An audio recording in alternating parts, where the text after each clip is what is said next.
It's been a wonderful weekend of sports. The Under-20 AFCON is ongoing. In the Carabao Cup, Manchester United and Erik ten Hag have ended their 5.5-year trophy drought against Newcastle. There's the MTN FA Cup going on, big game between Aduana Stars and Kumasi Asante Kotoko. And then, of course, there was Arsenal trying to also keep their title ambitions on track against Leicester City. A lot to digest, of course, on the show. Let's take a quick break here. When I come back, I'll introduce my guest. I'll introduce the text and WhatsApp lines, and then we can start interacting on the show. Stay with us here on Scorecard. Welcome back to Scorecard here on Citi TV. My name is Benjamin Iketia. You out there at home watching us from work, watching us wherever you are on the continent, you can text into the show on the text and WhatsApp lines that will be on your screens in a bit. Let's get interacting. Let me know what you are making of the weekend of sports. United fans, I'm sure, are all over the place, especially on social media. Casemiro obviously has become a fan favorite after less than one season at Manchester United. And then there's, of course, Arsenal Football Club. The Under-20 AFCON is on. Coach, Christopher Nimley is here. No more. Oh, Charlie. Oh, no more. Mbeshi. Oh, Hagi never know. Ten Hag never know. Moje ten never know. Oh, no more. Oh, Hagi. Ten Hag, but about for me. Oh, awa, atu. In no more.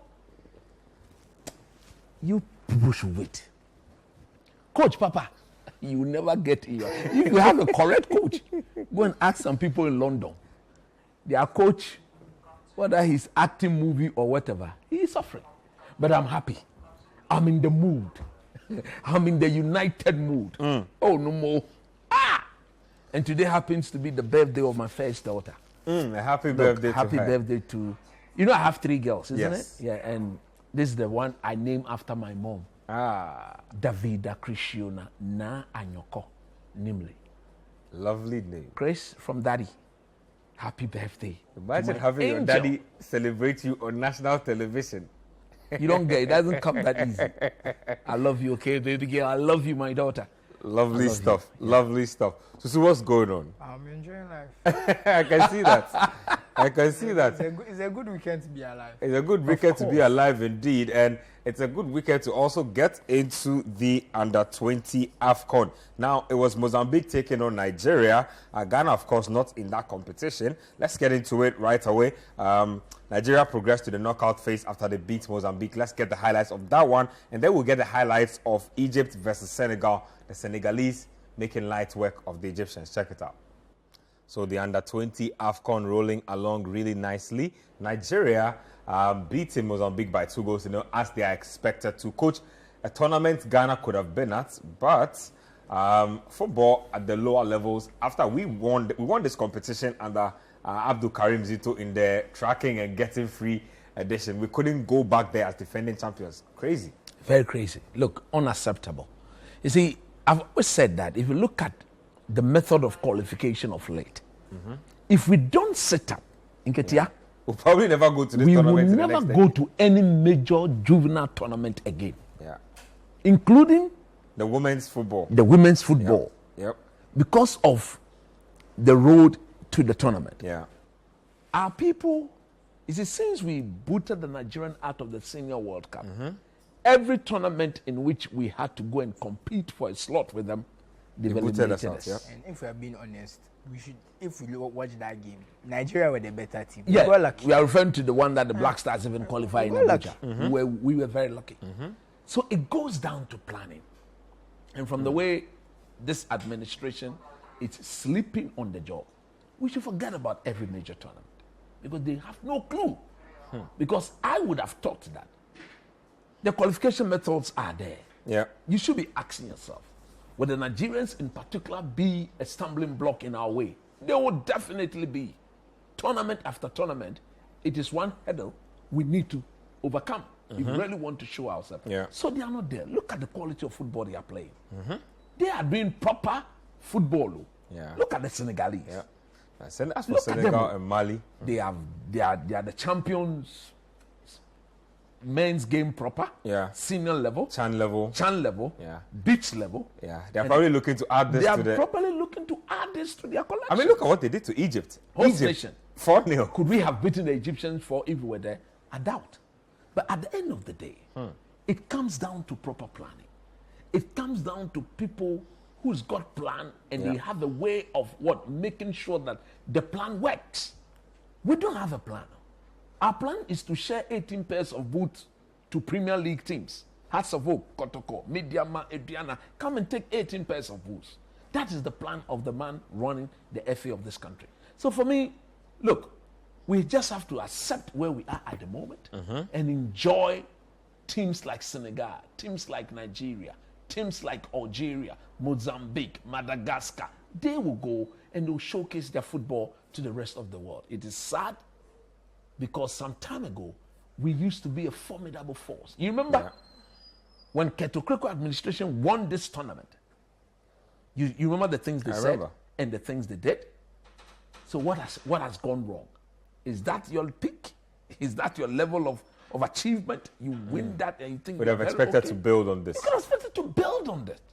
Build on that and make sure that you are always there as a formidable competitor that the rest of the continent will have to contend with and battle with. And you show the true Ghanaianness in you. But we are so un-Ghanaian when it comes to our football. Under Kurt's administration, I said what? We are so un-Ghanaian. There's nothing Ghanaian about the current FA.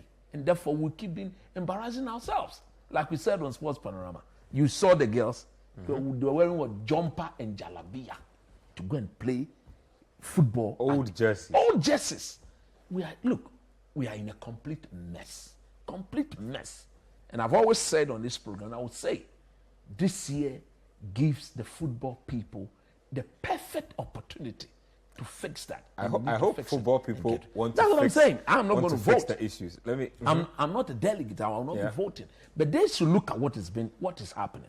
If this man could supervise and approve, draw a budget that says that every Black Stars management member should share 13 billion old Ghana City, $100,000 for being a management member going to the World Cup. And he comes back some few months later and come and give Hearts of Oak 18 pairs of boot, Kotoko, 18 pairs of boot, Midiama, 18 pairs of boot. And our women, our juvenile football is in the state in which it finds itself. The best thing to do is to kick him out. Vote him out of office and bring somebody who has got proper plan on how to rule our game and get here. So quick thoughts on Senegal and Egypt. Host nation. I mean, Egypt have always had a thing for crumbling at the lower levels. I'm not sure why. But I remember, again, even at the World Cup where they hosted, Andrea U and Co went and won that World Cup in their backyard. They don't seem to cut it for me these days at the juvenile level. You know, they remind me of Germany. Because when Germany were winning World Cups in the 80s and 70s and 90s, when youth tournaments came around, they struggled. They were awful. And there's just something about Egypt. At senior level, there's this experience, there's this know-how, there's this will to win. I think if you look at player for player, if you compare a team like Egypt to Algeria and Morocco, I don't think their players are as good. But I think there's a kind of team spirit and determination and cohesion that they use to win tournaments and win matches. Which is why, and those things don't translate as well at youth level. If you think about youth level, you have the best of a 2-year class. You know, you're not getting, at national team level, you can have the best of a 10-year period. But at youth level, you're going to have basically the best periods, 2 years. 1 in 2 years. So because it's that small, the individual talent matters a lot more. Because if you look at under 20 World Cup winning teams, for example, only about 3 or 4 of those players usually go on to have good national team careers. Exactly. But they are winning under 20 World Cups, under 20 AFCON. So talent matters a bit more in that situation because the difference between the best player and the worst player is a lot bigger. Because you can have an under 20 team with a Messi, and under 20 team with a guy who's probably going to play his whole career at Mallorca or something like that. We don't really hear of, you know, but they're in the same team. But when you get to the top level, because of the wider age pool, the wider age gap, the fact that some people are even late bloomers, you have a better team. You can work on cohesion and that kind of stuff. So I think Egypt, talent-wise, they just don't seem to have those players coming through as well. Because when you look at their national team, player for player, I don't think Egypt has one of the better national teams. But they have that cohesion. They have had a their golden tactical. generation. They just passed out. Exactly. And then now they are but struggling. even now, they play with tactical cohesion. They are smart. It's a smart team, but they are not an exciting team. And I think it's harder for that to work at youth level. So I think it's just a cultural thing about Egyptian football that if they try and focus more on their player development, they will probably do better, because that's why Germany changed their style to focus on player development. They knew they were winning World Cups, but they realized that their model was not sustainable, that there could be a lot of tournaments where they will struggle because they don't have the players. So let's focus on making better players. And the whole thing about mentality and those things can come later. So I think that's where Egyptian football needs to go if they seem to be struggling at youth level. Well, Egypt have invested a lot of money in infrastructure. They have some of the best infrastructure. Egypt, Morocco, I think Algeria. They are always like building new facilities for the youth level. They're Hopefully, investing in their coaches. Yeah, hopefully manifest. If you have a shiny building and no coaches in the building. There's that as well. Let's get to the MTN FA Cup. There were some good matches this weekend. Dreams FC were up against Liberty in Deu, and then there was also Aduana Stars Asante Kotoko. Dreams FC easy peasy against Liberty, and then Aduana also look at like they want to do the double this season. They are top of the table in the league. They're beating Kotoko in the FA Cup, so it looks like they want to pick up all the slots for Africa. Let's check out the highlights of those two games, and then we'll come back in the studio. That is switches to Odro. Odro sends a crossing, and that's the opening goal for Dreams FC. Gail Avosivo Aholu makes it 1-0 for Dreams FC. The delivery from Odro was brilliant, and the connection was awesome. He makes it 1-0 at 12 minutes for Dreams FC. Ebenezer Adode's throw-in. It's an own goal, and it's the second for Dreams FC. Poor defending from Liberty professionals, and Dreams FC are in a 2-goal lead.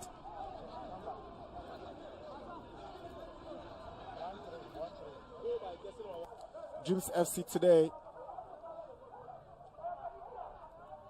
he wasn't getting active playing time, regular playing time. In the last couple of weeks, it's been Jalilu and Samuel Atta, but he's coming strong in the last 2 weeks. Here is Kwame Paul. He's up against Ali Hussein. Hussein beats the goalkeeper, and it's the third goal for Dreams FC. A gift presented to Ali Hussein by Kwame Paul, and he takes it gladly. He makes it 3-0 for Dreams FC. 87 minutes, Dreams 3. Liberty nil. It's good. Danso joining the attack. It's looking good for Aduana Stars. Player goes down, but obviously looks like the referee saw it differently, and he's awarded a penalty to Aduana Stars. Look at it again. Amazing skill. Was it brought down? Was there contact from Mo Al-Hassan? We'll look at it again here. Opoku with the pass. And look at the dexterity. He's always angry for success. And was there contact from Mo Al-Hassan? The referee was just right there, just behind them. We look at it again here. Just when Opoku picked up the pass, Menta had been very dangerous. But look at from this angle. You see? Amadou blows his whistle in. Sam Adams goes, picks his spot, registers the first goal.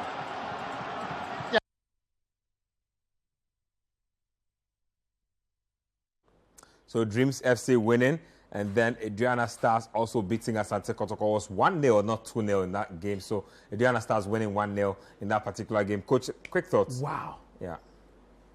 Look, I wish we don't even talk about our football. You need to talk about our You see, football. Regardless of how it is, you need to talk about it. It is sheer wickedness. If you are the president of Ghana Football Association and your team plays on such a pitch, look, it's not only shameful, it is seriously embarrassing. Ngetia, the wickedness being shown to these players. Because look, technically, how can the boys express themselves? Yep. Look at that. Look at that. How can these boys express themselves and play beautiful football. How can you market this outside? There are people watching us on DSTV. Yeah. And you know what This has gone global. What this does is that it devalues your players. Exactly. When teams want to Now, buy if I your want to players, buy a player they look at your and player and look say, at this is okay, where he's playing. this is where you've been nurtured as a footballer. These are the facilities you've been exposed to. We won't pay top money For you, for because players. we are virtually taking you out there to go and start your developmental process Yep. all over again. Yep. It is shameful. You watch these games and the only highlight you can get, not the build-up leading to the goal, but players just get a go. What is this? How can you be doing this? There's nothing technical, there's nothing tactical to talk about this. Yeah. Now, on the Aduana Kotoko game, look, I think that referee will have to be punished. The state of officiating in What our is game this? it's just baffling when I Look, watch everything sometimes. has gone from bad to worse. Yeah. Look at that penalty decision. 4 years after normalization, this is what we get. This is what we bargained for. This is what we have gotten after we claiming that we have normalized our game. What this referee should be suspended for the rest of the season. This is disgraceful. It's shameful and it should not be tolerated. See, at the end of the day, look at the game. This is virtually the game of the round. The game of the round. Moalansa did nothing wrong. And look at where he was. He was so close to the scene. What did he see to have awarded that as a penalty? We are watching it again. Look at Moalansa. He didn't even move his foot. Look at that. Look at that. Look at that. Look. And then look at what I said. The ball went through the net. Yeah. Wow. This is Ghana. Yeah, the standards. The ball went through the net. The standards He are in didn't the kick it hard. pits. I'm shocked. Look, if you are Kotoko, if you are an ESCO member, if you are my brother, my friend, the general secretary, the Goro boys, I expect them to write an article on this game tomorrow. They should publish an article on this game tomorrow. The Goro boys, they know themselves. What is this? Why are they destroying the thing to this level? I thought that before games are played, referee will go and they will check the net. That's you have to even check the length of Even the the length crossbar. of the bar, that make sure that the net are in place. Everything is solid. Because there was no enough punch on that penalty kick And you know for the this ball is- to go through the net. And this is a thing that even happens in some games in Europe. That games have to be postponed for a bit because the mud makes the goalpost sink throughout the season. Throughout the season. So eventually you have to kind of lift it up and that kind of stuff. I wonder if we are doing those checks. Everything is bad. Ngetia, there's nothing football to discuss about this.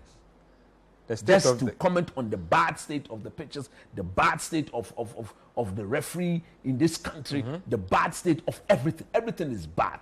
Everything is bad. Nothing good about it.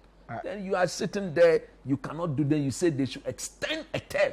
They should extend it to third term. Another term. Instead of going 2 years, you say they should make it a 3-term, virtually 12 years.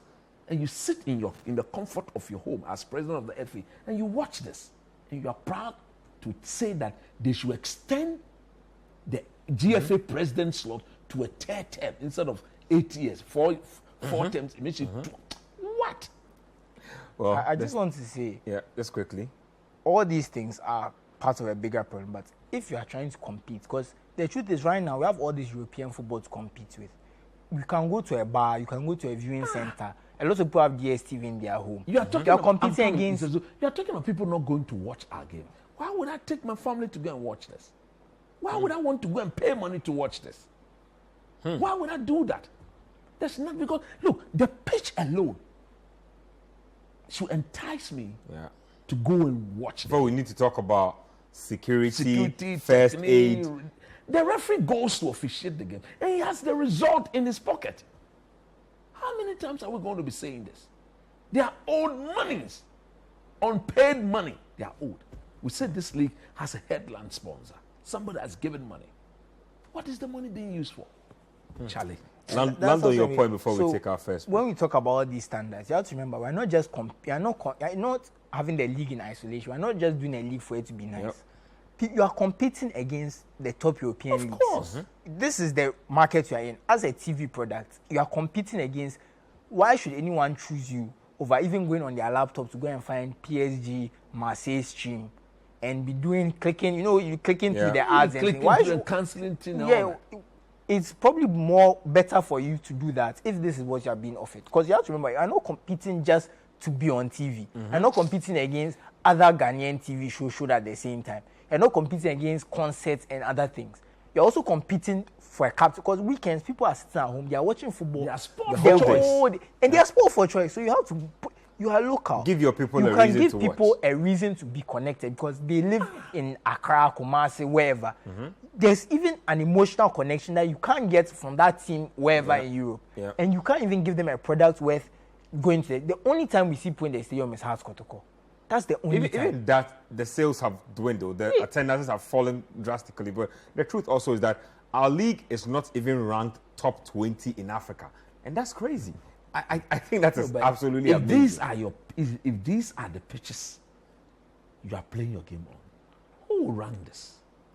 Yeah, I think our league is literally on life support at this point. Let's take a break on the show. When we come back, we'll go over to Europe where the pitches are lush, the grass is green, the football is quality.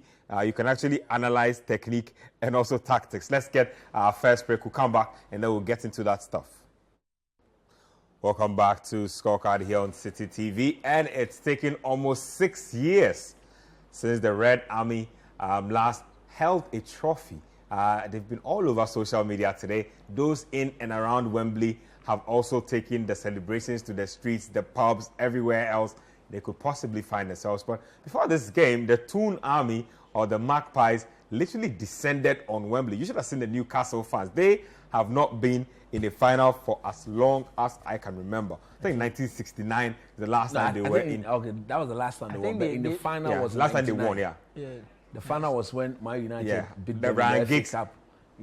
Teddy Sheringham Postcodes. Teddy Sheringham Postcodes. Yeah, so that's Newcastle. But they haven't won a domestic trophy for about 68 years now. Because they're out of the FA Cup. They probably won't win the That's a very long time. 68 years. Newcastle were hoping to use this Carabao Cup trophy to break their drought, but United and Ten Hag had other plans. Only 6 months in charge, Eric Ten Hag has broken the 6-year drought for Man United. Let's check out the highlights of that game. It ended 2-0 advantage Man United. Marcus Rashford again showing why he is the best player in the world currently. Let's get to the highlights of that one.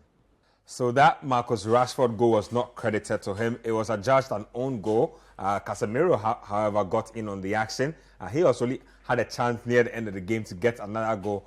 Bruno Fernandes didn't make that pass. He was pretty upset at the end of the game, but looks like United are back in a good place, Coach. Carabao Cup in the bag, still competing for 3 other trophies. I think Eddie Howe and the Newcastle players allowed the occasion to get to them. I think they came into the game not having any plan, not showing United any form of respect.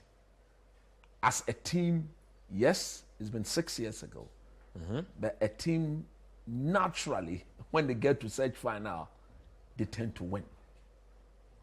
I'm saying that because if you look at the game, the moment the whistle went, Newcastle came at United as if they were the bigger team. And the moment you do that, you tend to get every player carried away. Because this is a woefully inexperienced team, a team that has never been inside, or a team that don't even have players accustomed to being in such a situation. So pragmatically, I think Eddie Howe didn't help the cause of Newcastle. Whilst on the part of Manchester United, if you look at Ten Hag, in that first 25 minutes, he was very calm. Things were not going on the way he had planned. He was waiting for the like of Carlos Casemiro, Varane, Martinez, Rashford, players who have won things to stamp the authority on the game. And therefore, if you look at the foul that resulted in the goal, again, what's the name of that? Bruno Guimaraes. Yeah.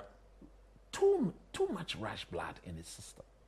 He allows his adrenaline level to get the better part of him and refuses to think. There was no need for that foul.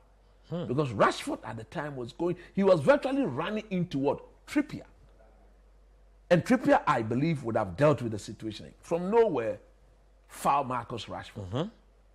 And the delivery from Luke Shaw, absolutely sublime. And you need characters, you see, like Carlos Casemiro. Yeah. I spoke about it. See, he's an established born winner. He's lost only one final in his career. He's played about 17. Look at that record. That's in 17 finals, that's madness. he's lost only one. And if you look at the 18 major trophies. exactly, if you look at the manner in which he attacked the header, go and watch the clip again. You see him clearly using his hand to suppress the Newcastle defender, then bang into the back of the net. And look at, after that, he went back to the basics. Casemiro did nothing else than just to make sure he senses the danger, step in there, make sure the solution is found to the problem, and get United on the ascendant. He makes football look so simple. So simple. I like players who play the game with some form of awareness, players who anticipate better. He's not very pacey. No. But you tend to see him everywhere there is danger, he's there. And that anticipation is probably what helps him score some of these set piece goals. Exactly. Find himself, he can read the play, And he then knows where the join ball will attack, arrive at. because normally, the opponent will not see him coming. Yeah. And he joined the attack when needed. And then one would have thought that having conceded the first goal against a quality opposition, Newcastle would have done what? They would have taken the steam out of the game, and then, because it is just 1-0, it is a final game, anything can happen if it stays at 1-0. Go back to that second goal again. Their defensive shape was completely non-existent. So all the defenders, once Vegas picked up the ball, if you allow Vegas to turn and run at your defenders to pick up the pass, too much space was given to him. And I believe that, again, tactically, if you look at that sequence of play, Longstaff, Guimaraes, and then Joelinton, they were the three midfielders. They were completely out of shape. And so once the pass was laid to Rashford, I just want to cut coach in for a second. That midfield itself, if you've noticed, Newcastle, they don't play with their traditional number 6. Because even though Bruno Guimaraes is on paper their 6, he's not. He's almost like playing like a number 8 or number 10. He's always all over the place. So in transition, because he does so much attacking, and you're relying on Joelinton and Longstaff, who are also they are basically playing 3 box-to-box midfielders. It's very, you see, when it works, I think he's relying more on the energy and the kind of desire to kind of paper over the cracks. Yeah. But you can never replace good structure. You need specialists in your role. You need structure, and the lack of structure, because their midfielders are so mobile, is all causing. No, that's allowed. I think, again, you want to put that at the footstep of the manager. He didn't understand the situation or what was at stake. This is a finite game, so you should be restricting the movement of certain players so that you get it. Because, look, in a finite game, the longer you stay in there, the better your chances of lifting the cup. So in the space of 4 minutes, 5 minutes, threw the game away. Now look at what Ten Hag did. In that second half, he knew Newcastle would come at them. Yeah. What did he do? Took off Dalot. He completely restricted the movement of Casemiro. Go back. In that second half, Casemiro never went past the center line. This is what you call proper coaching. He said, look, because look at what Newcastle did. They went 2 top. Yeah. Isaac came on for Longstaff. Longstaff. They are sacrificed one of the. So he had gone 2 up front, hoping that Casemiro will leave Varane and Martinez to do the man-to-man marking. Tactically, good coaches don't do that if they are leading. It is when we are chasing the game. That is when, as a coach, you can sacrifice a 1v1. You're already losing, so you can trust your center back to do 1v1. But when you are in a comfortable lead, just withdraw your specialist DM and make sure it makes it a 3v2 and go back again. He intercepted. He blocked every attacking play. And Ten Hag did something that we should all applaud him for. Dalot got booked very early. And when you are being run at by your good friend, Alex Zima, look, I respect that guy so much because there are times where I think he's too quick for his own thinking. Yeah. And his feet are moving quicker than what he wants to do. And for Eric Ten Hag to have substituted Dalo, brought in Wan-Bissaka, brought in a defender who thrived on 1v1 situation. He never went past Wan-Bissaka, and Eddie Howe had no option than to. The moment Alex Maximin got substituted, Newcastle became toothless. They were completely non-existent. It was just a matter of strolling. And United, believe you me, should have killed it with a third and even a fourth goal, if only the final pass on the counter-attack was spot on. So look, take it or leave it. This is the first of many trophies to come. The Glazers will go. They are being come today. I saw one of them. Paddy and Fionsima Jolie. Glazer. He will go. I think that's Avram. Avram. They will sell. Whether they like it or not, they will sell. Nobody will give them money to stay there. And they are selling the team to Sheikh Atani. Some of us are going to sit on the board. Sheikh Ni Abba Artani Mubarak. I can't believe what's going on. Just quick thoughts on that final. I think Newcastle made some mistakes, coaches, right? Because Dalo got booked like what, the 8th minute, 9th minute? It was very early. Very early. And the whole first half, you don't see Alan Saint-Maximin attack Dalo once, apart from until the 35th minute or something. They kept trying to play the ball to Trippier to cross. Yes. But you have your right back on a yellow card. You have one of the best dribblers in the league.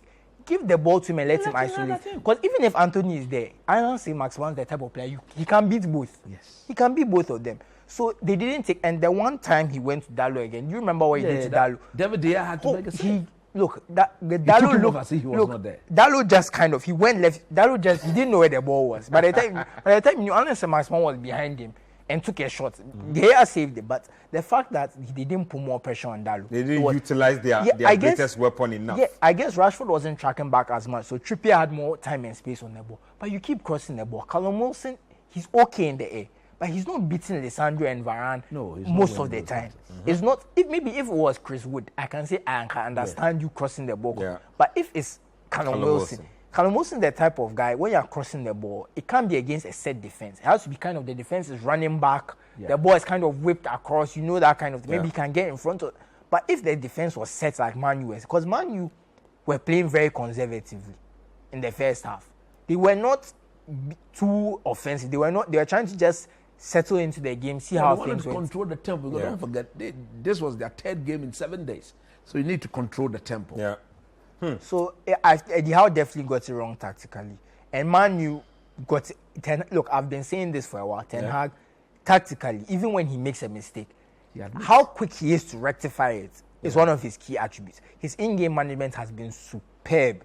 From about maybe, it took him a while, maybe he needed to get to know the players better and well. But for the last, I want to say 3-4 months, his in-game management has been so good. Every time something happens, he reacts. He changes things up. He switches. And even some of the players we thought would never see play and contribute. Look at someone like Wan-Bissaka. Even going forward now, he looks better because the team is structured better. They are playing to that. They know, okay, look, you can't cross, but at least you have decent control. So come inside, play some combinations with the midfielders and stuff. So look, Ten Hag is a great coach, and coaching me is right. We are going to see more success from Man U. I'm not going to say they are going to win more trophies this season. I wouldn't go ahead to say that. It's too early. Let's see where they get in the FA Cup, how the Europa League goes, and that kind of stuff. We'll give a minimum of 15 years and see what he brings. But in the next 3-4 years, I expect Man U to win probably 2-3 trophies. You at the very in his minimum. first interview, in his meetings, he said something. The dominance of Klopp and Pep Guardiola will stop. And I said, wow. Your first interview, he said, it will stop. It has, and he will stop it. And they know. Well, because they are building their squad. So when they start building their squad better, right now the squad is thin. When the squad is filled out and they have depth, them and Arsenal and City around, because Arsenal are also going to fill their squad. To be a very new, interesting. As we be back to the Arsenal Man U time, I will also have Man City. Chelsea have their squad filled out already. There's just one squad that has nobody filled out. It's in tatters. They are drawing games as usual. With Chelsea, the project is there, but the manager is yet to show. I'm even talking about Liverpool, but let's get into the other games that were played this weekend. Arsenal Football Club had a big game to navigate against Leicester. Let's do Arsenal-Leicester, and then we'll do AFC Bournemouth, Manchester City, back-to-back highlights. We'll come back and discuss. So Arsenal doing enough in their game against Leicester to get the win. Manchester City, it was a walk in the park for them against AFC Bournemouth. So I'm a little worried about Arsenal. It looks to me like over the last 4 or 5 games, take away that game against, I believe it was United, they are scraping to get wins. They are not creating the clearest of chances. They are not having as much opportunities at goal as you would typically want them to have. Yeah, it happens like that. It's normal that teams dip in their season sometimes. We see it from other teams, but the important thing is they are still getting their wins. I think they are just in a slight dip. I think not having Thomas Partey is affecting them a little bit. I think they play much better when he's on the pitch. I think Martinelli has been a bit out of form. Maybe this goal will kind of rejuvenate him. I think maybe Nketiah was getting tired, which is why we saw Trossard leading the line against Leicester. So maybe it's just and Xhaka has not played well for a while. I think that's another part of it. I think so Xhaka, there's been a general dip in form among a host of their players. I think that's just what's worrying them. I think Odegaard has been a bit quiet in the last few weeks. But look, it doesn't matter because they are getting the results. And that's the most important thing, to ride out these periods and still get the results. For me, I didn't like how they played in the second half. I thought they handled it a bit poorly. Leicester just didn't have the quality to take advantage of it. And that's okay. You get away with it because Leicester didn't create much, but I think Arsenal were a bit sloppy in possession. They lost the ball quite a lot, but Leicester also just didn't have the quality. I think Arsenal, at least, they had the kind of energy and the drive. They were trying to get back into position, congest the space, make it difficult for Leicester. And we also saw the tactical changes Arteta made in that game, because eventually, when they finished the game, it was a midfield of Partey, Jorginho, and Xhaka. So he knew that, look, the game has to be won. We have to congest the midfield, make it difficult for them to play. So I think Arteta is getting it right, but slowly but surely, though, I think the players will pick up form again, because you can't expect some of these players, and also these players are in their mid-20s, early to mid-20s.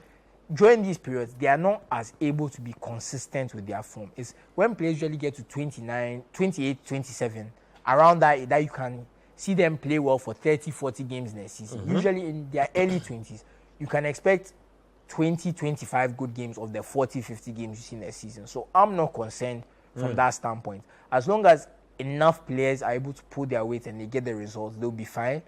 Because that's the thing. They have a better structure than most teams. And their players are better than... Because I think Arsenal are very well coached. When you look at how they start games, how they set up, they are very well coached. So that good coaching means that even if they have an off day, breaking them down is difficult.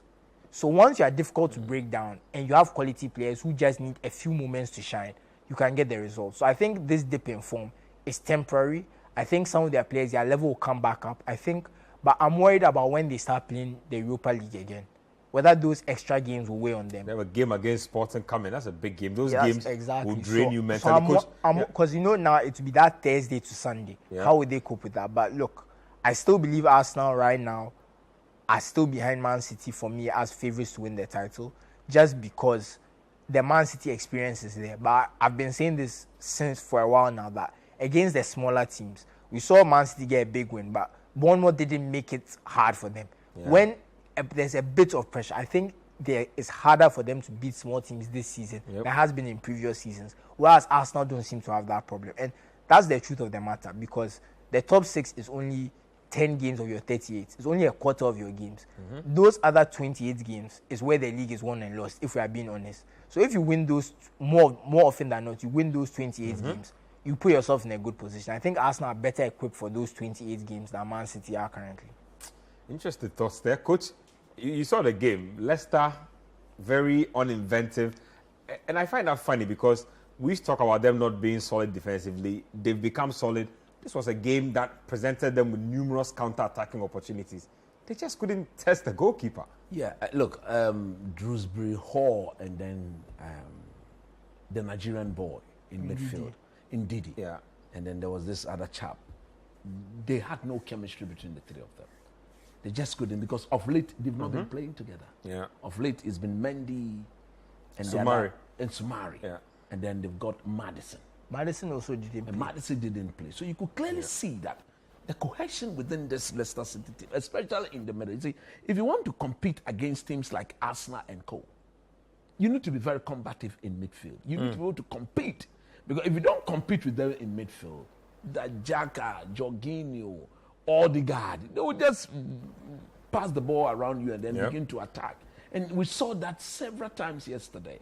And the fact that Rodgers sat there and allowed that to happen consistently. And as at when they were given the ball by Arsenal sloppily, they didn't have what it takes to find the pass to actually involve Harvey Barnes a bit more, to Kelechi Iheanacho a bit more.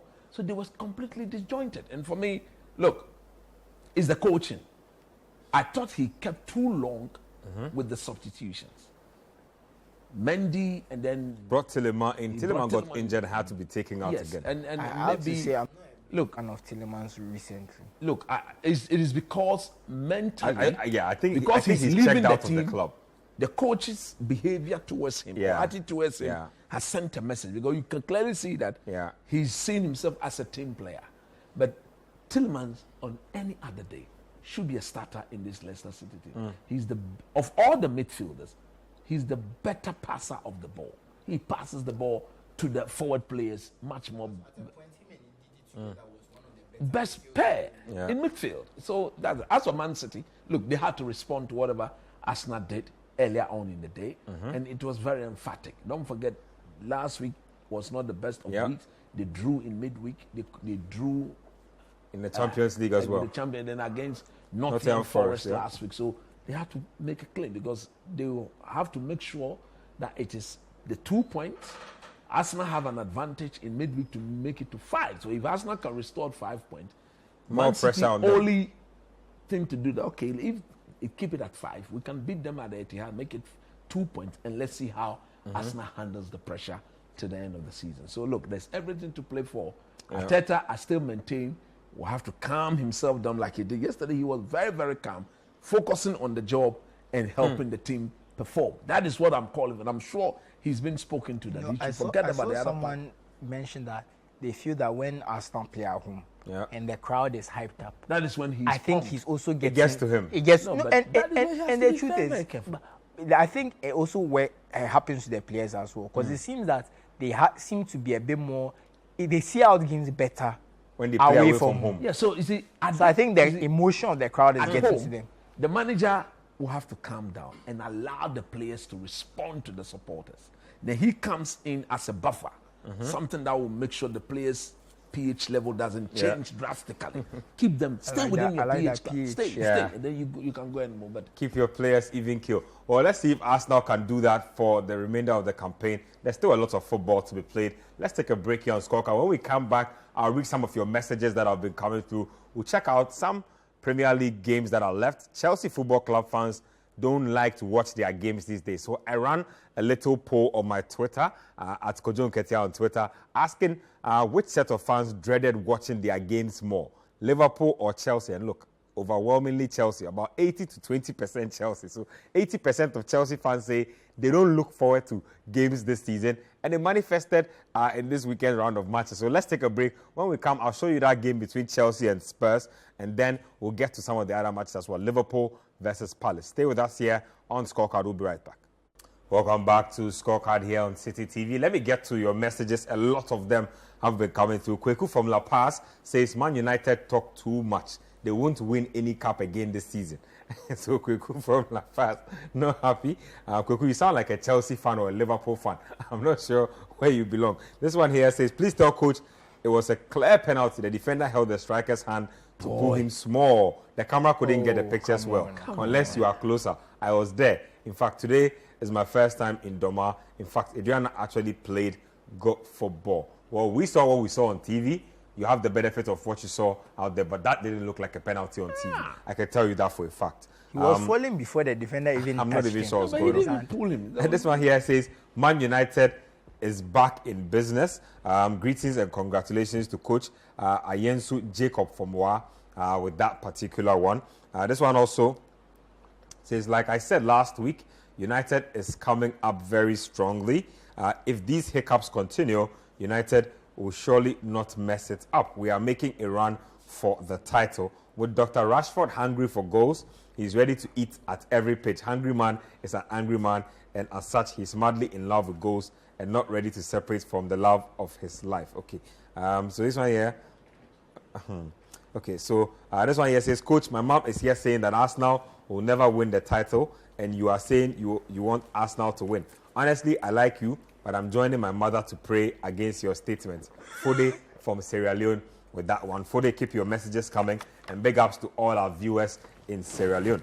This one here from Gaddafi from Yendi says, Ben, good evening to you and your wonderful guests. Allow Coach to do his intro again, although I don't understand Ghana, but you make my weekend. Okay. D. Clef says, Man United is back as champions. We are celebrating like we won the World Cup. This one here from William Jidula Kosu from Apollonia says, good evening, guys. I'm a happy United fan tonight. Congrats to Eric Ten Hag and his boys for winning our first trophy. Better things are yet to come. On the part of Chelsea, Thomas Tuchel has taken their glory away. I'm loving what Chelsea is going through now. So you are obviously enjoying the Chelsea meltdown.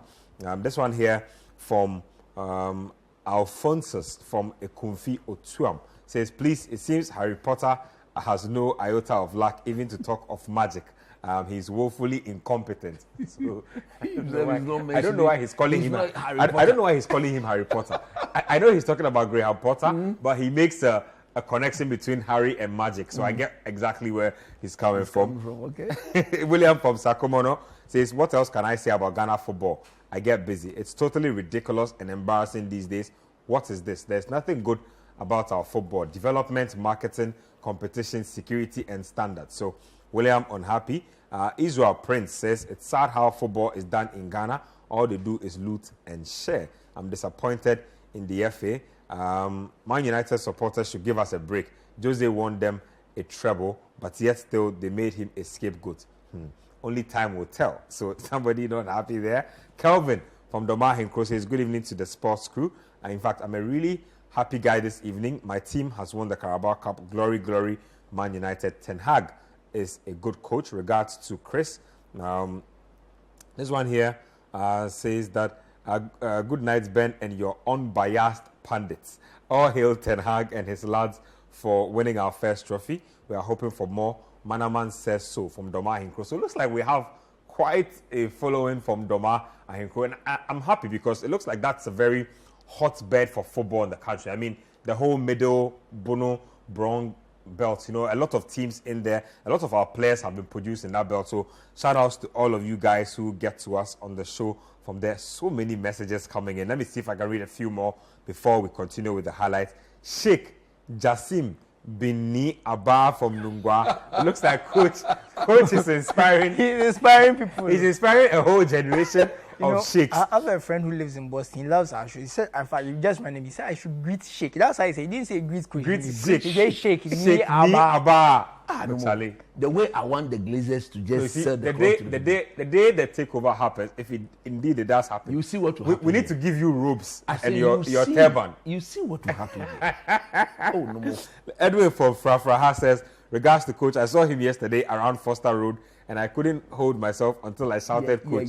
Hard guy. You remember, right? Okay. So he definitely recalls that one. This one here says, Potter is my father. Why are Chelsea fans doing this? If you sacked him, he said, Potter is my father. So why are Chelsea fans doing this? If you sacked him, what will he eat? There is no proper coach out there like this one. So be patient. So I think Potter will be fine because football is one of those funny things that if they sack you, they pay you all the money they owe you. I honestly think so. And look, I firmly believe that it takes at least a full season to implement a system. If you have a team where you have veterans who can learn quicker, you can get results quicker. But I think that to assimilate a system, you at least need a season. So Chelsea fans... Are you saying this because you're enjoying the Chelsea fans talking or you actually believe that? Because I feel like some people genuinely, want Chelsea fans. Let me tell you what it is. What it is I believe in what I'm saying, that they need a full season. But I'm also enjoying not being the only team suffering. So win-win situation. Misery loves company. So we're enjoying it, the fact that when we lose, they draw. When we draw, they lose. We'll get out of it together. So it's all good. Let's get to the Chelsea and Liverpool games. Liverpool were up against Crystal Palace this weekend. It was goalless. Very hapless performance from both teams. And then Chelsea had a London derby against Spurs. Spurs have not been in the greatest of forms, but they met a team in a poorer state than they were, and so they took advantage. 2-0 is how it ended. Back-to-back highlights coming up. So Liverpool not losing this weekend, but not winning either, not getting on the score sheet either. That's actually pretty weird. Doesn't happen often. Let's get to that one, Coach. Goalless with Crystal Palace. Salah hitting the crossbar. A few half opportunities here and there, but generally poor. Look, I think the Liverpool problem has to do with It's a mindset thing. the mindset thing. All of a sudden, How do you go from winning the trophies? players are so they are finding it extremely difficult to accept the fact that they've become this poor. And so, because these guys, they've been good for the past 5 years. Yep. Very consistent, competing for everything, playing Champions League final, in and out, winning Champions League there, Yeah. Taking Man City to the wire. They've won everything They've that won they everything. that could have been won. You understand? So all of a sudden, Sadio Mane leaves, and they can't believe they are this bad. So it's a mental thing. So I think it starts from Jurgen Klopp himself. There are times when you see him standing up, he looks very, very drained, Yeah. completely dried out. And it sends Everybody can see this except them. it sent a signal. It's like that pressing game that we've accustomed ourselves to when it comes to Liverpool. It's no more there. Therefore, you get games like that. And I think the Real Madrid hangover was still in their blood when they went to Crystal Palace. They were look. I'm not very certain. They were dizzy. They had recovered from that shock.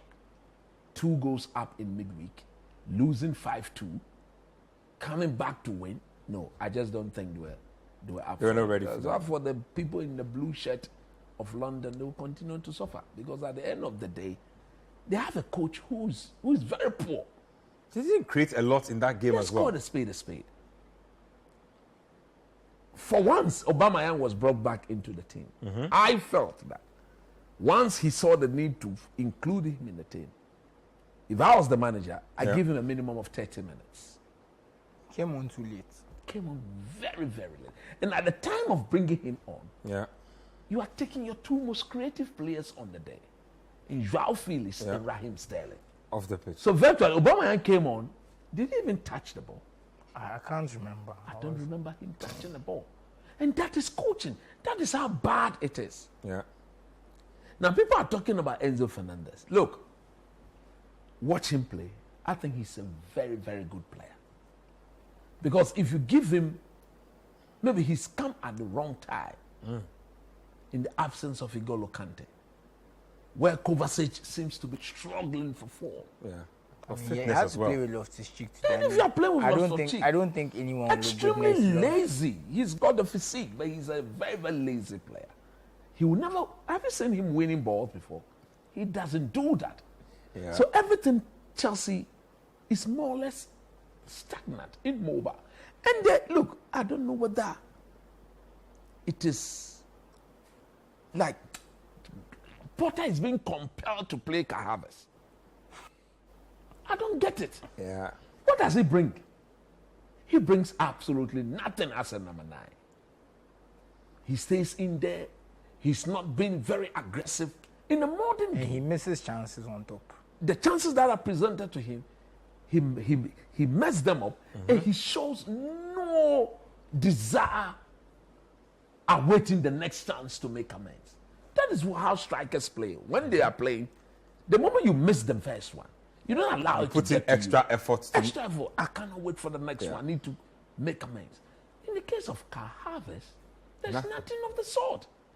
And are the players playing for this manager?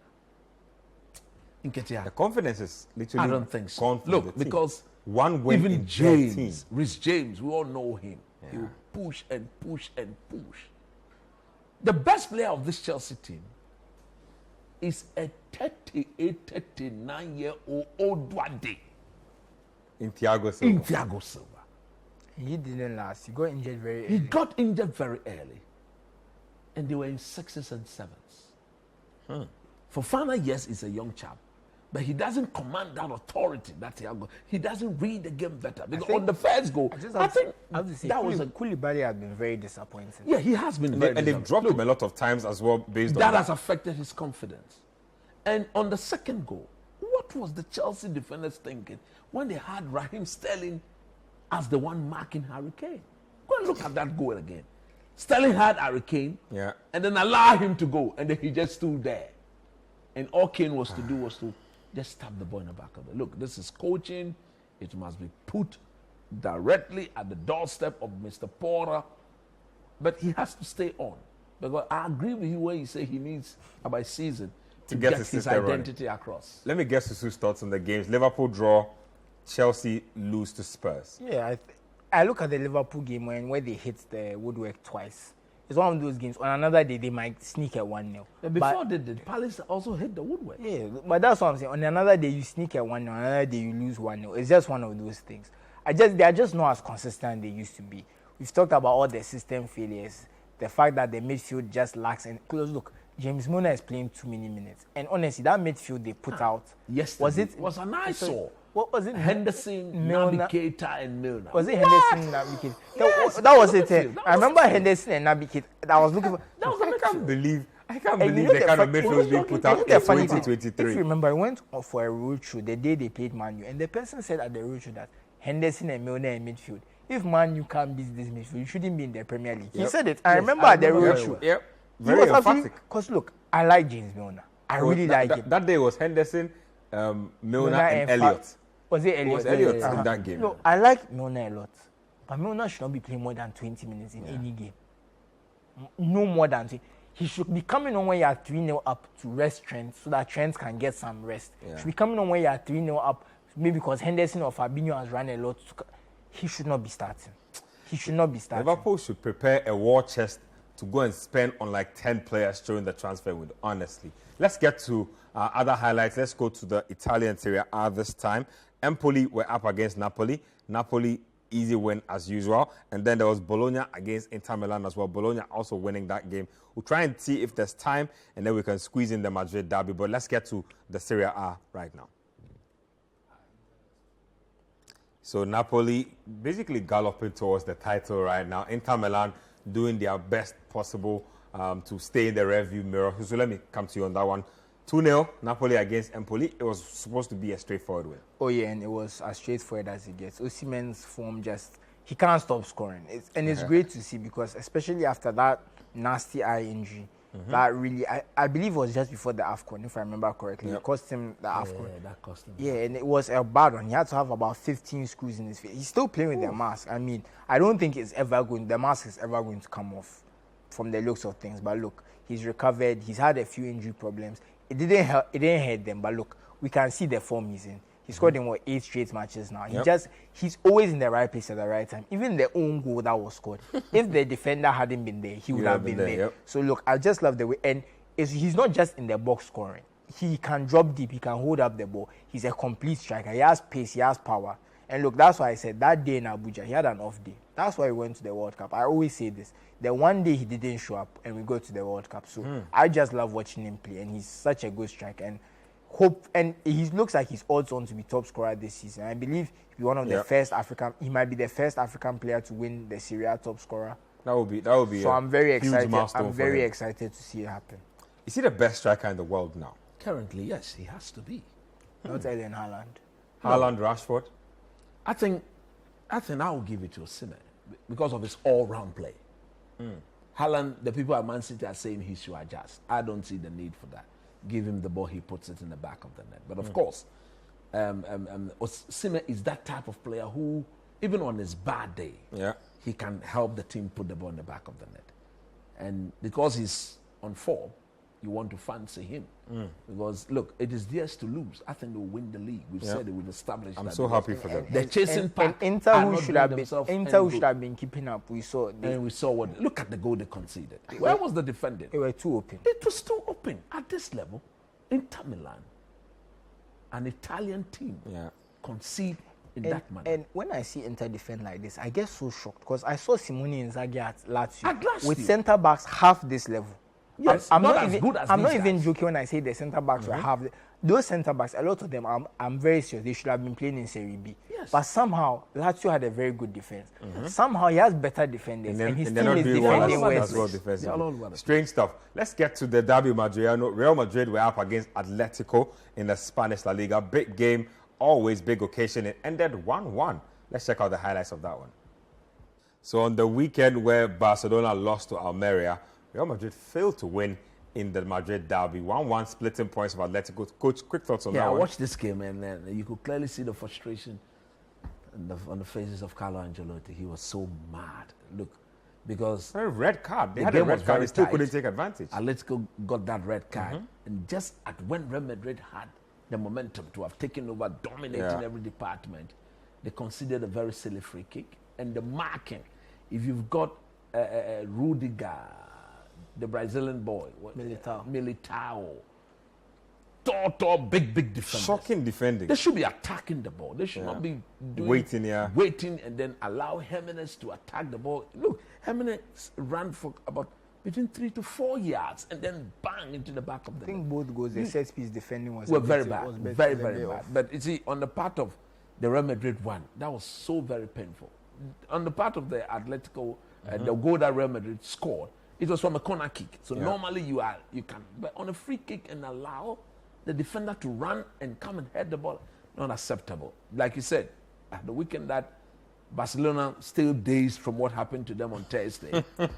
Real Madrid, I think, should have capitalized, and they didn't. So the gap is 7 points. Nobody has a game in hand on each other. So it is Barcelona's lead. What Real now need to do is to make sure that they win The Clásico. the Clásico and make That's this a on- competition. But they are playing the cup on Thursday, so they have a Clasico on Thursday. But that's Spanish Cup. So big game coming up. Big game in the cup. So maybe Madrid can still win the cup at least to paper over. Well, more time to discuss the game than we actually had. Thank you very much, Coach. Thank you, Susu. Thank you, everybody who made time to watch and everybody who made time to send us messages as well. Thank you to everybody, camera, lights, directors, everybody. Same time next week, Scorecard will be back on your screens.